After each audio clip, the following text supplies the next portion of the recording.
দরকার। তাই কর্মসংস্থান যদি করতে হয়, কর্মসংস্থানের জন্য শিল্প আনতে হবে। তাই আমডাঙ্গার সন্তোষপুর লাল বিস্কুট কারখানার জমিকে বিক্রি করা যাবে না, সেখানে বস্ত্র শিল্পের হাট তৈরি করতে হবে। সেই হাটে কেউ দোকান দেবে, কেউ শ্রমিকের কাজ করবে, করে অর্থ উপার্জন করবে। কিন্তু এই আমডাঙ্গার বিধায়ক রফিকুর রহমানকে বলতে দেখেন। তাই তার গায়ে ফোসকা পড়েছিল যখন বলেছিলাম, তিনি ইংরেজিতে কথা বলতে গিয়ে লাজি গোবরে করে ফেলেছিলেন। আমি আমার ব্যক্তিগত কথা বলিনি। এর আগে রাকেশ দেখেছেন, আপনাদেরকে পেপার কার্ড দিয়ে দিয়েছে, আমরা বলিনি।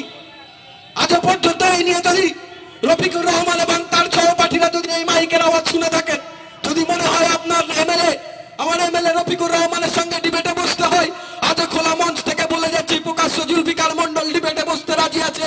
প্রয়োজনে আপনার রফিকুর রহমানকে বলুন জুলফিকারের সামনাসামনি হতে, আমি প্রমাণ করে দেব তিনি যেটা করেছিলেন, আমডাঙ্গাকে নষ্ট করেছিলেন। আমি আমডাঙ্গার ছেলে হয়ে সেদিন আমার মাথাটা লজ্জায় হেড হয়েছিল।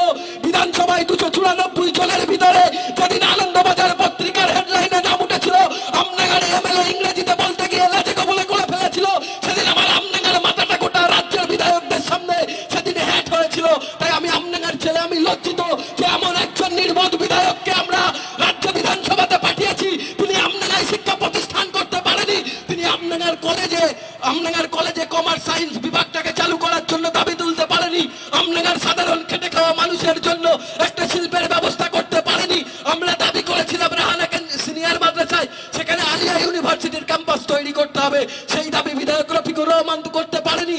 এই আমডাঙ্গায় আমার যারা ভাইয়েরা আছে তাদের খেলাধুলো করার জন্য একটা স্টেডিয়ামের দাবি করতে পারেনি, আমডাঙ্গার স্বাস্থ্য কেন্দ্রটাকে সুপার স্পেশালিটি করার দাবি করতে পারেনি। প্রশাসন আগে বইটাকে দাঁড়িয়ে তিনি কখনো বলছেন গাইলো লাগবে, কখনো বলছেন কল লাগবে। এটা আমডাঙ্গার ছেলে হিসাবে আমার লজ্জা।